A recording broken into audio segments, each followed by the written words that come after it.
Narito na ang Tinig ng Kababaihan, ang programang tumatalakay sa karapatan ng kababaihan at iba pang kaugnay na usaping panlipunan. Tutok na sa programa kung saan ang boses mo ay mahalaga. Ito ang Tinig ng Kababaihan. Mapapakinggan tuwing Biyernes 1:00 hanggang 2:00 ng hapon sa Radio Magazine 1278 AM at replay tuwing Sabado 5:00 hanggang 6:00 ng hapon sa Radio Pilipinas 738 AM. Mapapanood rin sa Facebook page ng Philippine Commission on Women at Radio Pilipinas. Makinig on air at manood online sa Tinig ng Kababaihan. Tinig ng kababaihan. Samantalang humahalili kina Miss Hani Castro ng PCW at Miss Sharon Enriquez ng Presidential Broadcast Service Bureau of Broadcast Services. Welcome po sa ating programang Tinig ng Kababaihan.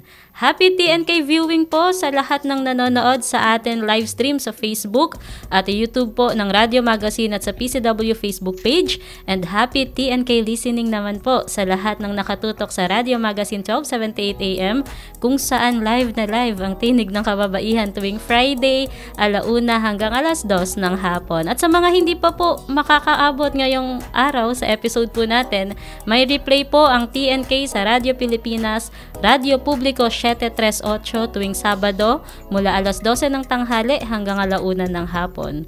At bukod po riyan, nasa TV na rin po ang Tinig ng Kababaihan dahil mapapanood po tayo sa Channel 3 sa Afford the Box, Channel 3 sa TV Plus at Channels 45 to 49 sa Afford the Box. Pwede rin nyo pong balikan yung ating mga past episodes sa TNK webpage na makikita po ninyo sa inyong screen at sa YouTube channel ng Philippine Commission on Women. At bukod nga po sa videos, uploaded na rin po ang audio file ng ating TNK episode sa PCW Digital God Library. Basta bisitahin lamang po ang library.pcw.gov.ph at i-search lang ang Tinig ng Kababaihan. Ayan po, maraming options para mapanood nyo po ang Tinig ng Kababaihan.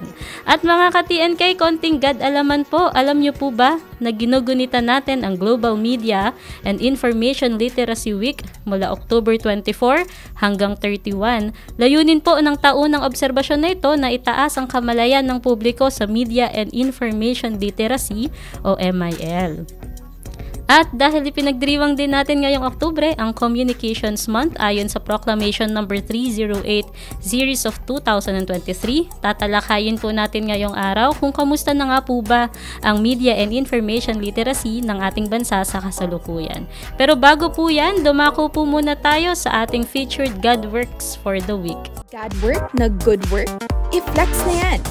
Sa featured God Work, hindi lang basta pasado, dapat stand out sa pagbabago. Kung may game-changing na adhikain, deserve ipa-trending.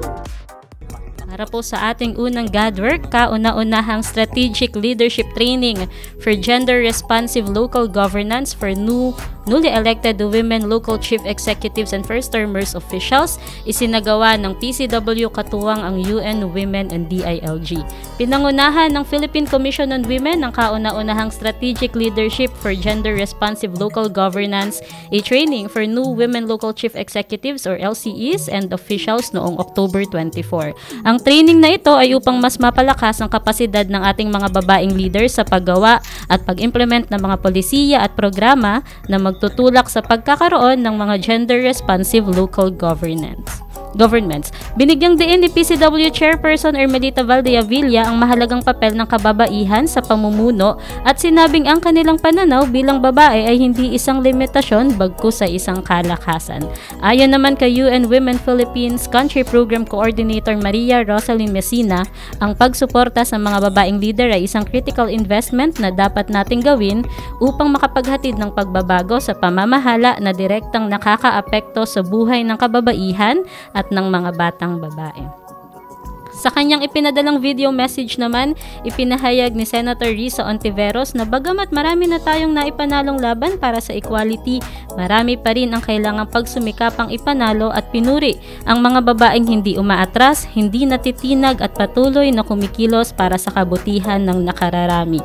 Ang nasabing training ay naglalayo na tugunan ang gender gap sa political representation ng kababaihan kung saan 23.3% lamang ng mga halal na opisyal sa buong bansa ang babae. At para sa ating ikalawang featured Godwork, ugnayan para sa kababaihan sa Hilagang Luzon, pinangasiwaan ng PCW. Bilang pagkilala at pagpapahalaga sa papel ng mga grassroots Godvocates, pinangasiwaan ng Philippine Commission on Women ang isang dialogo na dinaluhan ng mga non-governmental at civil society organizations noong October 27 at 28. Layon ng aktibidad na ito, napalakasin muli ang pakikipag-ugnayan ng National Government Agency, lalo na ng PCW, sa mga advocates na siyang nagsisilbing mga kaagapay natin sa pagpapatupad ng mga polisiya at programa sa iba't ibang komunidad. Ayon kay Chairperson Ermelita Valdeavilla, noon pa man ay bahagi na ng DNA ng PCW ang women's organizations, kaya naman hinihikayat niya silang patuloy na makiisa at makipagtulungan upang mas lalo pang palakasin ang ng kababaihan sa mga komunidad hanggang makamit natin ang gender equality sa bansa. At mga ka-TNK, para sa panghuling featured Godwork natin, Women's Leadership in Peace and Governance naging sentro sa PH Conference on Women, Peace and Security.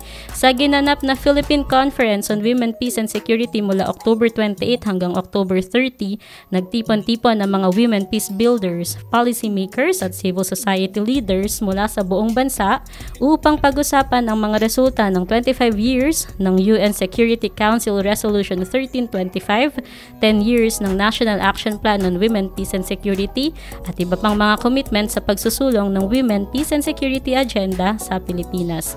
Sa temang Empowering WPS Champions as Agents in Socio-Economic Transformation, binigyang diin sa nasabing kaganapan na ang kababaihan ay hindi lamang mga palamuti sa lugar kung saan ang mga desisyon ay ginagawa, kundi mga leader na may malaking ambag sa pagkamit ng tunay at pangmatagalang kapayapaan. Isa sa mga magiging resulta ng nasabing pagtitipon ay ang pagkakaroon ng Voices from the Ground Reflection Document. Isang dokumentong magpapakita ng mga karanasan ng mga kababaihan sa peace and security, kanilang mga hamong hinarap at mahahalagang kontribusyon sa usaping ito. Ang Philippine Conference on Women, Peace and Security ay inorganisa ng Office of the Presidential Advisor on Peace, Reconciliation and Unity o OPAPRU, Department of Budget and Management, PCW at iba pang mga organisasyon para sa kababaihan at kapayapaan.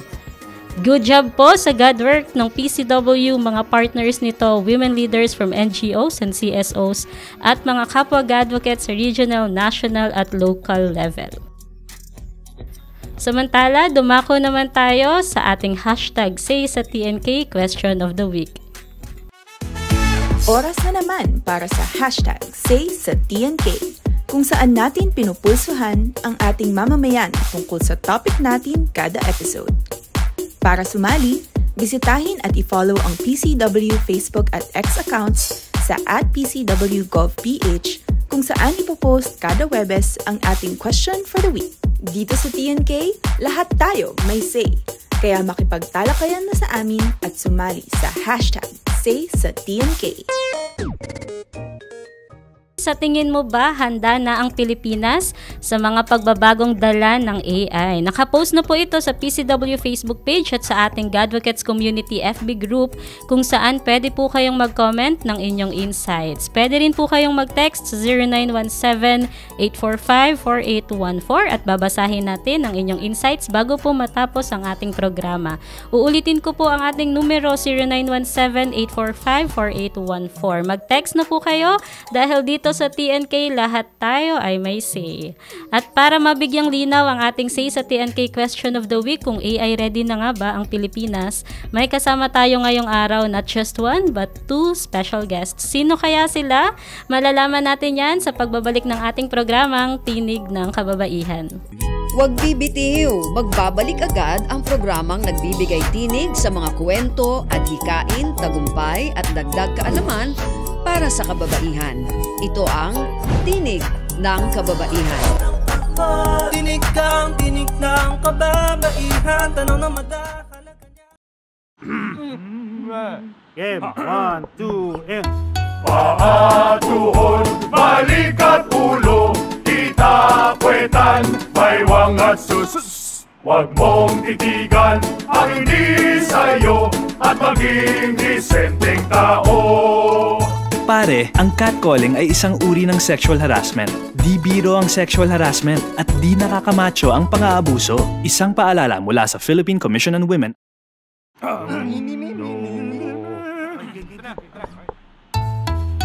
Ang suwit-sit ay bang-mang-mang, ang suwipol ay bang-hunghang. Ang babae sa lansangan, huwag hiritan kundi igalang. Pare, ang catcalling ay isang uri ng sexual harassment. Di biro ang sexual harassment at di nakakamacho ang pang-aabuso. Huwag hiritan kundi igalang. Isang paalala mula sa Philippine Commission on Women. Chong, chong, chong, chong, pasipol-sipol, mga manong sa labas.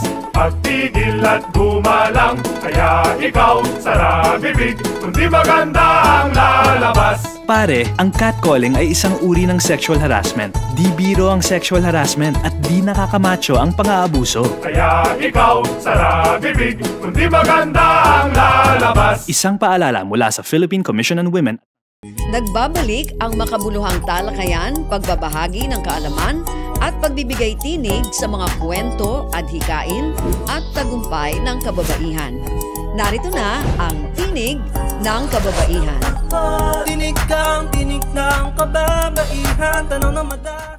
Kayo po ay nakatutok sa Tinig ng Kababaihan.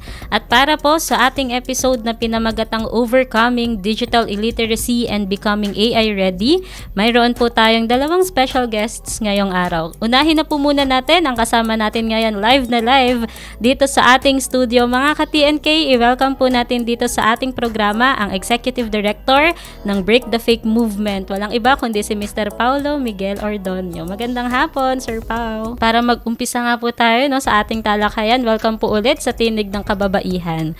Ngayong araw po ay nagtatapos ang Global Media and Information Literacy Week o MIL Week. Ito po ay isang taunang kampanya ng UNESCO tuwing October 24 to 31. Para po sa kaalaman ng ating mga ka-TNK, ano nga po ba ang Global MIL Week at ano nga po ba ang kahalagahan nito sa ating mga kapwa Pilipino, lalo na sa mga kababaihan? Ayan, so simulan ko muna sa pagbati sa ating lahat ng Happy Global MIL Week. Tama ka, ngayong araw ay nagtatapos ang global celebration, pero ang iba't ibang mga bansa ay tuloy-tuloy pa rin sa kanilang pag-oorganisa at pagdiriwang ng nasabing selebrasyon. It started way back in 2011, spearheaded by UNESCO ang selebrasyong ito. At mula doon sa pagpupulong-pulong nila sa Morocco ay nakita nga nila yung kahalagahan ng pagkakaroon ng isang global celebration para bigyang halaga ang media and information literacy sa ating bansa at ganoon din sa buong mundo. Kaya from 2012 up to now ay mayroong mga temang ibinibigay ang UNESCO na siyang nagiging gabay ng bawat bansa sa pag-oorganisa ng kanilang mga selebrasyon. It focuses not just in a specific sector, pero overarching nga nito ay yung tinatawag na media and information literacy for all. Ibig sabihin, lahat ng sektor, lahat ng kasarian, lahat ng edad, anumang ang grupo kang kinabibilangan, ay kasama ka sa kwentuhan, sa pagdiriwang ng MIL Week, dahil ito nga ay isang skills na kailangan ng bawat isa upang mas lalo tayong maging matalino at responsable sa pagkonsumo ng mga impormasyon. Ayan, nabanggit mo nga Sir Pau kanina na may mga focuses or may mga tema every year. And ngayong taon nga po ang Global MIL Week, theme po ng Global MIL Week ay Minds Over AI, MIL in Digital Spaces. Paano po natin mahanda ang mga kababaihan upang mas maging matatag, mapanuri at mag-isip critically sa paggamit ng digital media lalo na ngayong AI era? Meron nga po bang gender gap pagdating sa digital literacy ng kababaihan at at kalalakihan? Ayan, sige, Jessel. Isa-isahin natin yung mga katanungan na yan. So, ngayong taon nga, ang focus ng ating MIL Week celebration ay Minds over AI, which is pagtingin sa intersection ng media and information literacy at AI literacy.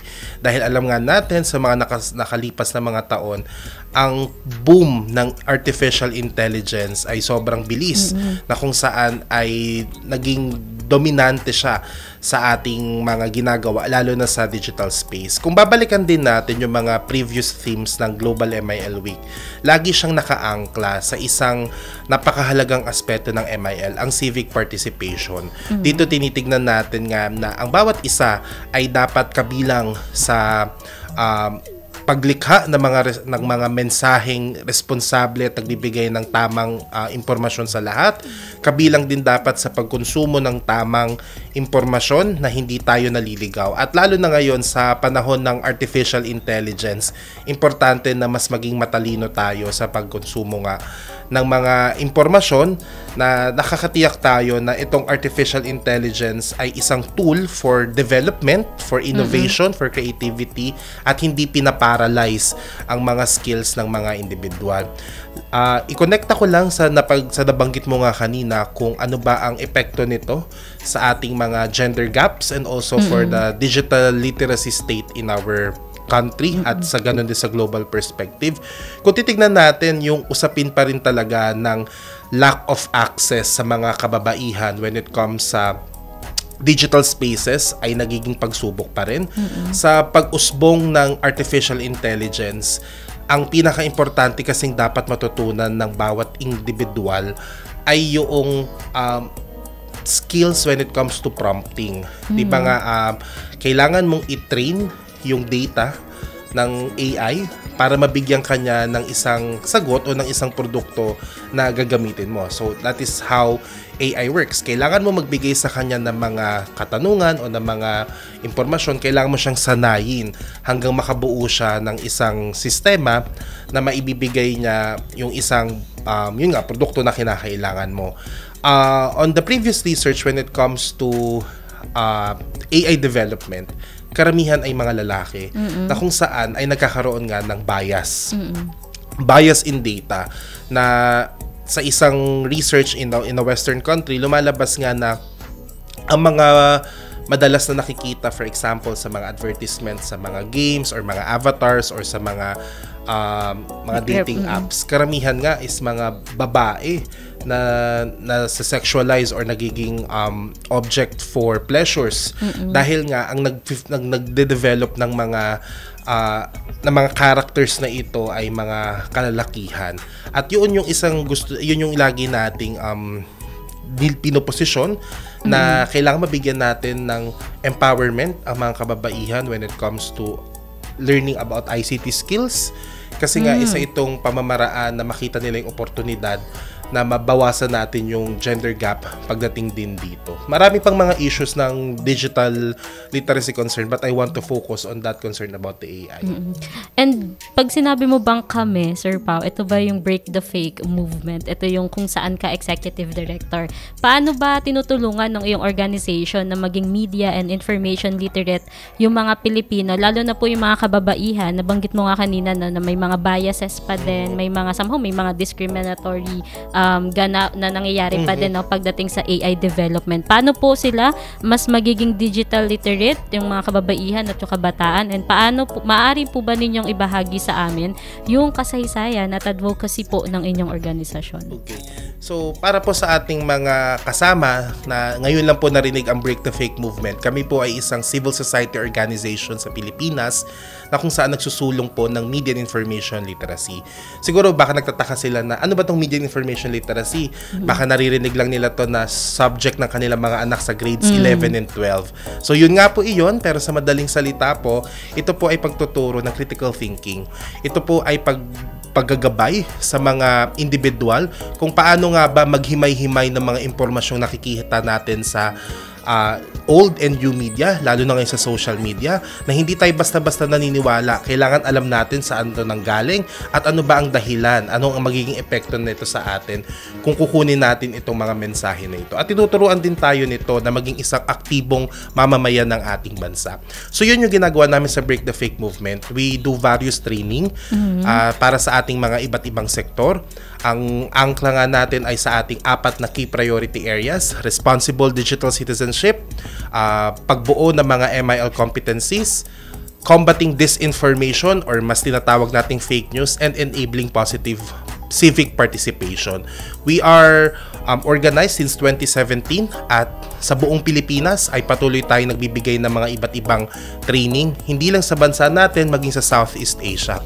Ngayon nga ay mayroon kaming ongoing program which is focusing on the AI literacy na ang kanyang pangalan ay AI Ready ASEAN Program. Isa itong regional initiative ng ASEAN Foundation sa suporta ng google.org na kung saan ang layo nito ay mag-build ng AI literacy sa ating bansa.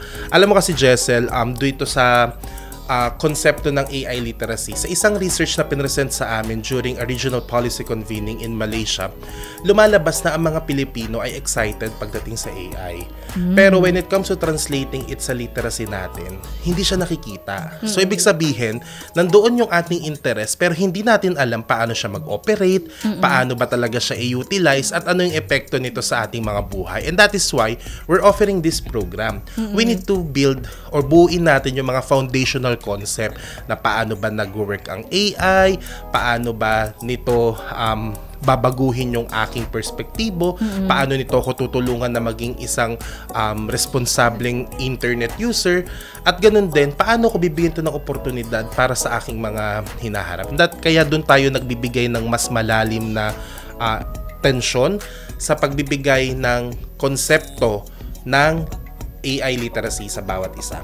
Nabanggit mo nga, Sir Pao, no, na ito yung mga somehow ito yung mga goals ba ng inyong organization, and ito yung mga pillars na gusto nyo makita nga lang din sa pagpapalaganap nga ng mga activities nyo. Ngayong patapos na itong Global MIL Week, bukod doon sa AI Ready ASEAN Program, ano yung mga naging bukod doon, ano yung mga naging activities nyo na pinangunahan ng Break the Fake Movement for the Global MIL Week? And ano pa yung vision ng inyong organisasyon para makabuo naman ng isang komunidad na media and information literate Filipinos, lalo na yung partisipasyon ng mga kababaihan dito? Okay. Ang Break the Fake Movement ay isang strong ally when it comes to forming an institutionalized MIL movement sa ating bansa.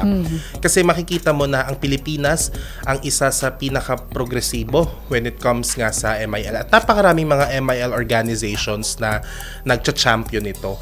Kaya isa tayo sa mga tumutulong sa pagbuo ng isang multi-stakeholder approach para magkaroon tayo ng isang national MIL framework, o di naman kaya ay isang solid na framework na magiging gabay para sa ating mga Pilipino kung ano yung mga skills at competencies na kailangan niyang mabuo. So since 2022, if I'm not mistaken, matagal nang nagsisimula ang Break the Fake Movement sa paglikha ng mga iba't ibang mga MIL Week activities.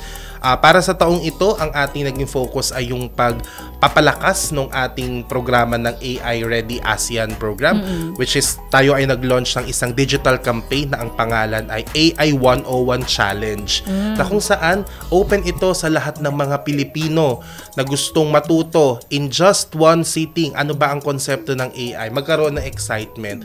So pupunta lang sila doon sa aming post. They will just answer the 10-item quiz. Babasahin lang nila yung mga some short readings doon. And after learning, they have a chance to win up to 10,000 pesos. So we make this more enticing, at hindi lang siya dahil nga kailangan mong manalo, kundi isa itong pamamaraan para ikaw ay matuto. And also aside from that, tayo ay sumasali rin sa iba't ibang mga selebrasyon na ginagawa ng iba't ibang organisasyon. Tayo ay nagbibigay ng mga technical. Lectures, mga talks, ganyan. At ganun din, sa paparating na November 8, dito po natin gaganapin ang Philippine MIL Summit na ang tawag na po natin ngayon ay Ugnay. Dahil ito ngayong nais natin, pag ugnay-ugnayin lahat ng mga efforts. Ayaw natin ng fragmented Gusto natin ng isang solidong samahan at isang solidong plano paano natin gagawing importante ang MIL sa pang-araw-araw na buhay ng mga Pilipino. Kaya siguro take ko na rin itong opportunity na ito na imbitahan ng ating mga nakikinig sa darating pong November 8 sa Jimenez Gallery sa University of the Philippines, Diliman. Sama-sama po tayong makipag-ugnayan para sa paparating na Philippine MIL Summit.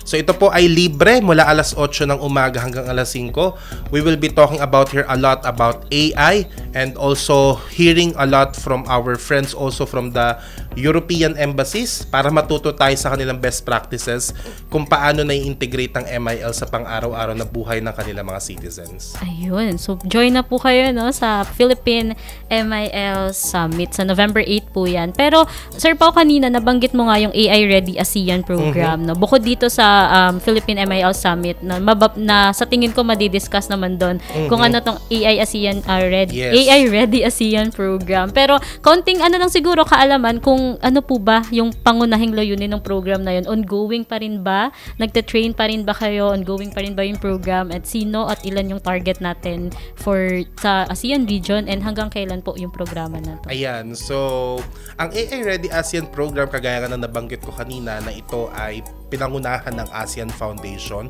Layunin nitong mag-train ng 5.5 million ASEAN citizens. Sa Pilipinas, dahil nakabase tayo sa populasyon, tayo ang second largest population sa ASEAN. Sinusundan natin ang Indonesia. We need to train 1.6 million Filipinos.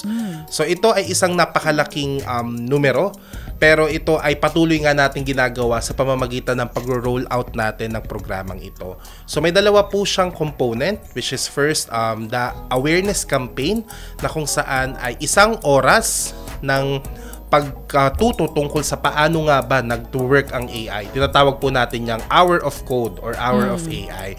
At pagkatapos nun ay ine-encourage natin ang mga participants na mag-enroll sa ating libreng digital platform na tinatawag na AI Class ASEAN, dahil dito ay mas malalalim ang kanilang pagkatuto sa AI mula sa mga libreng modules na nakatutok sa ano ba ang fundamentals ng AI, ano ba ang tamang paggamit nito at implementasyon, at matututunan din dito yung ethics, privacy, and security na malaking issue pagdating nga sa AI. So kami po ngayon ay may mga master trainers na handang-handang mag-roll out nito mula Luzon, Visayas at Mindanao. So sa ating po mga tagapakinig, kung kayo po ay nais na dalhin ang libreng programang ito sa inyong komunidad, pwede po kaming pumunta dyan dahil may mga master trainers po tayo sa iba't ibang panig ng bansa para po mag-roll out ng programang ito. Kaya po, later on, you can reach out to us po para po makapag-usap tayo kung paano po natin madadala ang isang napakaganda at transformative na programang ito.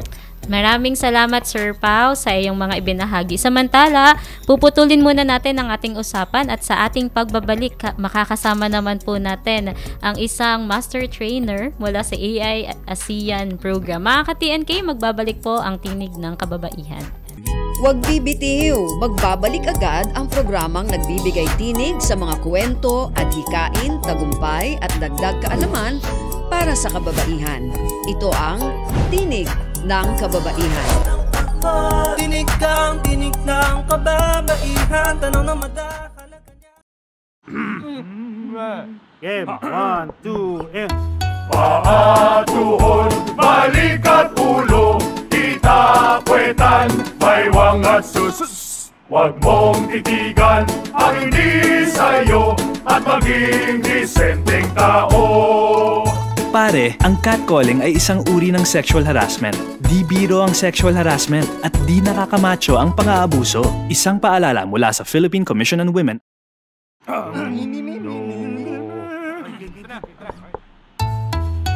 Ang sumitsit ay bang-mang-mang, ang sumipol ay bang-hunghang. Ang babae sa lansangan, huwag hiritan kundi igalang. Pare, ang catcalling ay isang uri ng sexual harassment. Di biro ang sexual harassment at di nakakamacho ang pang-aabuso. Huwag iritan kundi igalang. Isang paalala mula sa Philippine Commission on Women. Chong chong chong chong pasipol-sipol, mga manong sa labas, magtigil at gumalang. Kaya ikaw, sara bibig, kundi maganda ang lalabas. Pare, ang catcalling ay isang uri ng sexual harassment. Di biro ang sexual harassment at di nakakamacho ang pang-aabuso. Kaya ikaw, sara bibig, kundi maganda ang lalabas. Isang paalala mula sa Philippine Commission on Women. Nagbabalik ang makabuluhang talakayan, pagbabahagi ng kaalaman at pagbibigay tinig sa mga kwento, adhikain at tagumpay ng kababaihan. Narito na ang Tinig ng Kababaihan. Tinig ng kababaihan, tanong na madakal. Welcome back po sa Tinig ng Kababaihan at para po sa ating episode na pinamagatang Overcoming Digital Illiteracy and Becoming AI Ready. Bukod po kay Sir Pao ay may isa pa po tayong makakasama na live via Zoom.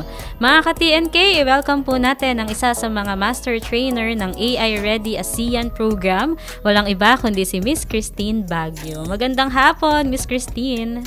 Hello po, magandang hapon Miss Jaisel at sa lahat po ng tagapanood ng Radyo Pilipinas at Tinig ng Kababaihan. Ayan, Miss Christine, itatanong lang namin no, bilang ikaw po ang pumupunta talaga sa mga komunidad no, at nag-reach out sa ating mga kasamahan po na nais matuto sa AI Ready ASEAN Program ng inyong organisasyon. Kung ibabatay po natin ang inyong karanasan sa grassroots level, masasabi mo po ba na AI ready na ang mga kababaihang Pilipino? At kung hindi pa po, ano po yung mga hadlang o hamon na nakikita nyo po sa pagpuno po natin ng gender gap na ito pagdating po sa AI skills ng ating bansa?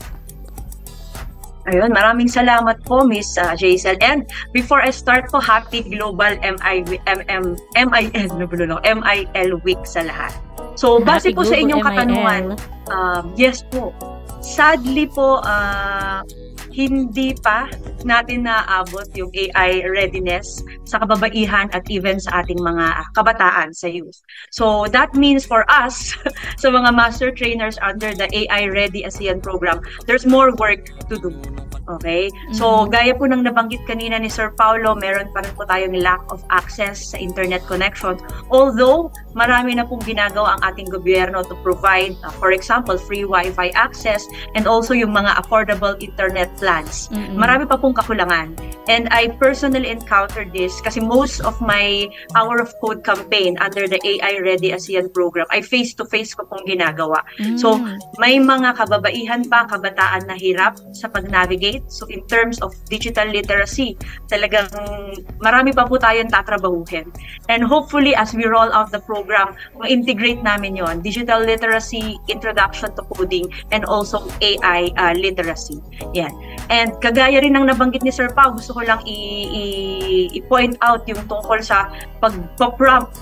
Kasi nakakonduct ko na rin yan sa other skills training, yung how to do prompt engineering na tinatawag. So lagi pa ulit-ulit po naming pinapakilala at pinupoint out sa aming mga kababaihan and kabataan trainees na nag-hallucinate si AI.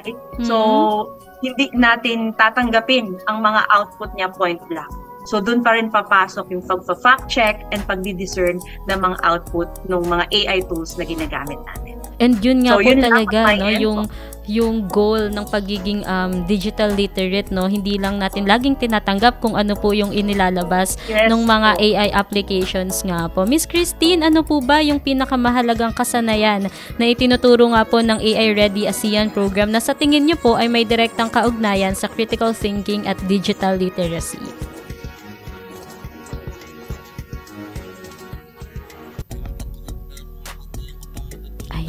Miss Christine, narinig mo ba ang aking next question? Or naghang?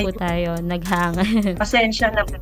Yes po, pasensya na po, may technical difficulties. Pakiulit po sana, Opo, Miss ganyan po Jaisel. talaga pag live na live. Marami po tayong mga napagdadaan ng ganyan. Miss Christine, ano po yung pinakamahalagang kasanayan na itinuturo po ng AI Ready ASEAN Program na sa tingin niyo po ay may direktang kaugnayan sa critical thinking at digital literacy? Ako, throughout my discussion, lagi akong pino-point out yung biases. Kasi kasama yan dun sa mga course and program na lagi kong dine-demonstrate sa class. So, lagi kong sinasabi, yung output ng ating AI tools ay kailangan nating i-fact check, kailangan i-discern, kailangan hindi tanggapin as point blank kasi pwede siyang magkamali based on the training data set na ginamit din sa kanya. Okay? So, lagi nating isipin may biases siya, and whatever training na ginawa sa kanya, if it's erroneous, magiging erroneous din yung output. So, dun na papasok talaga yung human connection. So, kailangan mag-discern and again to fact check. And secondly, ito yung lagi kong napapansin madalas, lalo na sa mga kabataan, is yung following instructions. Kasi when we do the coding part, especially dun sa first phase ng aming AI Ready ASEAN program, we need to follow yung mga instructions before we can do the command of the different coding parts. So, minsan, nagkakaroon ng problema na parang atat or excited sila mag-start to do the gaming activity, to coding activity. Hindi na binabasa yung instructions. So, dun sila parang nagbabacklog, hindi na makausad. Okay? So, lagi yung pino-point out, aralin, basahin yung instructions, and we follow through after reading and understanding the instructions. So, dun papasok yung critical thinking part na hindi laging parang excited ka or dire-diretso lang yung kailangan mong gawin. So, kailangan magbasa ng maigi. You need to understand the instructions before you can proceed in training the AI and understanding the output ng ating AI tools. Ayan. So, dapat laging following instructions. Miss Christine, pagkatapos ng AI Ready ASEAN program, paano po tinitiyak ng inyong organization na Break the Fake Movement yung sustainability po ng mga kasanayang itinuro po ng programa? And since itong programa po natin ay 2.5 years nga po, ano po yung long-term vision po ninyo and expectation naman po ninyo para sa mga kababaihang Pilipino pagkatapos po nilang makasama dito sa programa po? Ayun. After kasi the Hour of Code campaign, that's the first phase of the AI Ready ASEAN program, ini-introduce namin yung AI Class ASEAN portal. Nabanggit na rin ni Sir Paulo kanina yon. So within that application, makakaroon sila ng in-depth AI training. So they can learn how to navigate the uses of AI for daily use, for education, or for work, and also yung ethical and social good use niya. And then afterwards, tuloy-tuloy naman po yung interaction namin with our trainees. Kaya po sa registration, nakaka-capture namin yung kanilang email address. And right now, I'm also building partnerships also with the other master trainers. May mga partnerships na with different schools and organizations na nabuo.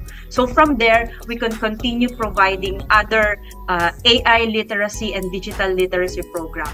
So yun po ang kagandahan na na-experience ko with this program under the Break the Fake movement. Yung collaboration na-establish na at the start, and then later on, we can conduct more training related to AI literacy and of course, digital literacy.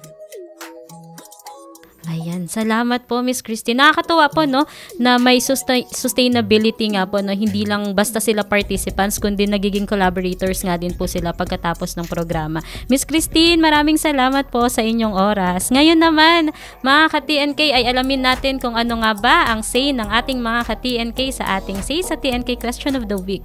Sa tingin mo ba handa na ang Pilipinas sa mga pagbabagong dala ng AI? Ito nga ang say ni Kel, sa aking palagay hindi pa ganap na handa ang Pilipinas sa mga pagbabagong dulot ng AI. Hindi pa kasi lahat ng mamamayan ay may maayos na access sa internet at sapat na kaalaman sa paggamit ng makabagong teknolohiya. Bagamat may ilan ng gumagamit at sumusubok ng AI sa kanilang pang-araw-araw na gawain, hindi dapat umasa ng lubusan dito. Mahalaga pa rin na mapanatili natin ang sariling kakayahan at pag-iisip. Gayunpaman, naniniwala ako na sa paglipas ng panahon may malaking posibilidad na makasabay at ganap na makaangkop ang Pilipinas sa paggamit ng AI. Ito naman ang say ni Sean Kyle Flores, para sa akin ay depende. Sa panahon ngayon ng AI, kailangang pag-aralan ng mabuti ng ating pamahalaan ng mga kagamitan at teknolohiya para sa serbisyong pangkalusugan, estadistika at agham. Malaki ang maitutulong ng AI sa ating pang-araw-araw na gawain, ngunit hindi lahat ng impormasyong nilikha nito ay totoo. Ginagamit din ito sa masamang paraan, kaya't dapat gumawa ng mga hakbang ang pamahalaan upang maging ligtas ang paggamit ng AI sa mga darating na panahon. May say din si Gloria Madayag, hindi pa, kailangan pag-aralan pa ng mabuti. At say naman ni Joey Pardeno, not really po since many Filipinos do not have equal access to digital world. Even our internet connection is still struggling pa rin. Kaya kulang pa rin sa kaalaman sa mga pagbabagong dala ng AI. And para kay Ryan Kalim, hindi pa fully ready pero may progress na. Kung mas pagtutuunan ng pansin ng education at internet infrastructure, malaking tulong ang AI sa trabaho, negosyo at araw-araw na buhay. At say naman ni Christian Ibana, sa aking personal na opinion, hindi pa handa ang Pilipinas sa mga pagbabagong dala ng artificial intelligence. Kakulangan sa kaalaman, limitadong access sa teknolohiya at mabagal na digital transformation ang ilan sa mga hamon na ating kinakaharap. Mahalaga na ngayon pa lang ay maglatag na ng mga programang magpapalakas sa digital skills ng mga Pilipino upang hindi tayo mapag-iwanan ng makabagong panahon. Maraming salamat po sa lahat ng nagbigay ng kanilang insights. At Sir Pao, balikan po kita, no? Ano po ang masasabi mo sa insights ng ating mga ka-TNK? Ayan, nakakatuwa ang mga comments ng ating mga avid listeners. Yun nga yung sinasabi na ang AI talaga ay isang double-edged sword. It has pros and cons. It can make you or break you. Kaya importante talaga na masimulan sa foundational concept ng media and information literacy. Kasi ang AI can dominate us na hindi natin naiintindihan na binabago na pala tayo nito. That is why nagkakaroon ng fear sa grounds. Diba naririnig natin na iba na, naku, papalitan na ng AI ang mga nagtatrabaho. Naku, ang AI ay tatanggalin na nga talaga ang human intervention sa lahat ng mga bagay. At ang isa pang nagiging worst is over-reliance. Nakita nga yan sa isang research din na ginawa ng MIT na sobrang dependent na ng mga students ngayon pagdating sa AI. That is why ibinabalikan natin sa foundational concept ng literacy na it's important na magkaroon pa rin ng critical thinking ang bawat individual, ang mga Pilipino, na hindi nga agad-agad naniniwala sa kung ano yung pinaprompt ng AI. Hindi tayo basta-basta na kukonsumuhin natin ito at yun na yung ating gagawin. Ang lagi kong sinasabi, pag tinatanong ako, ano ba ang stand mo? Yes ka ba or no ka ba sa AI? Ang lagi ko lang sinasabi, AI should be a partner for your creativity and innovation. Hahayaan mo ba na ang isang machine na dinevelop ng tao ang mag-overtake sa'yo? Hahayaan mo ba na ang iyong utak na mayroong sariling creativity, may sariling talino, ay kakayan-kayanin lang or dadaanan lang ng AI? Kailangan mayroong balanse sa ating sariling galing at ganun din sa binibigay sa atin ng hinaharap. Ayan. Dapat responsable din ang paggamit talaga ng ating mga digital application. Salamat, Sir Pao. At mga ka-TNK, bago tayo dumako sa panghuling bahagi ng ating programa, magbibigay daan po muna tayo ulit sa ilang paalala. Huwag bibitiw, magbabalik agad ang programang nagbibigay tinig sa mga kwento, adhikain, tagumpay at dagdag kaalaman para sa kababaihan. Ito ang Tinig ng Kababaihan. Tinig ng kababaihan, tanong na madahalaga niya. Game, 1, 2, and... Paa, tuhod, balikat ulo, itapwetan, baywang at sus. Huwag mong titigan ang hindi sa'yo at maging disenteng tao. Pare, ang catcalling ay isang uri ng sexual harassment. Di biro ang sexual harassment at di nakakamacho ang pang-aabuso. Isang paalala mula sa Philippine Commission on Women.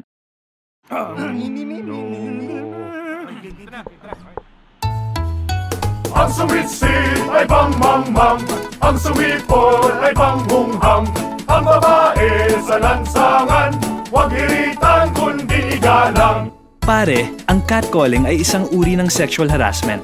Di biro ang sexual harassment at di nakakamacho ang pang-aabuso. Huwag iritan kundi igalang. Isang paalala mula sa Philippine Commission on Women.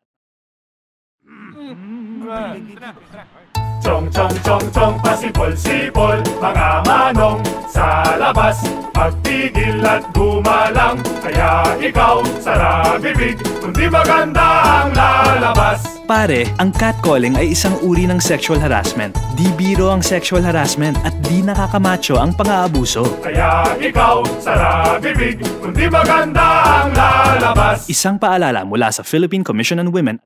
Nagbabalik ang makabuluhang talakayan, pagbabahagi ng kaalaman at pagbibigay tinig sa mga kwento, adhikain at tagumpay ng kababaihan. Narito na ang Tinig ng Kababaihan. Tinig ng kababaihan, tanong na madakal. Welcome back po sa Tinig ng Kababaihan. At para po sa ating episode ngayong araw na pinamagatang Overcoming Digital Illiteracy and Becoming AI Ready, kasama pa rin po natin live dito sa ating studio si Paulo Miguel Ordonio, ang Executive Director ng Break the Fake Movement. Sir Pau, kanina lang naririnig natin nga na parang hindi pa rin ganun ready ang Philippines, no, pagdating dito. And dapat pa rin talagang maging responsable tayo. May mga issues kasi tayo na tungkol sa literacy, academics and educational literacy ng mga kabataan ngayon. Sa tingin mo ba connected ang yung kakulangan natin ng ganong literacy pagdating dito sa digital literacy?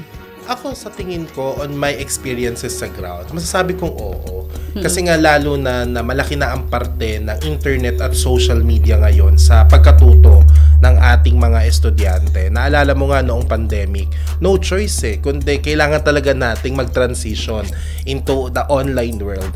At dahil nga dito, wala namang specific training na ibinigay sa mga estudyante, sa mga magulang o sino mang individual na ganito ang kalakaran sa loob ng social media. At yun nga yung isang pagsubok na kailangan nating harapin. Kasi nga, base din sa ibang mga pag-aaral at obserbasyon, masyadong saturated ang entertainment side. The function of media, which is to entertain people, masyadong saturated doon ng mga Pilipino. Over-entertained, under-educated. Yun nga yung term na binabanggit. And that is why, sa loob din ng MIL, tinuturuan natin yung responsible content creation na kung saan the education and the entertainment can converge and have the edutainment to empower people na kahit habang natutuwa ka, ay natututo ka rin. Ayun. So, somehow may connection talaga yan, no?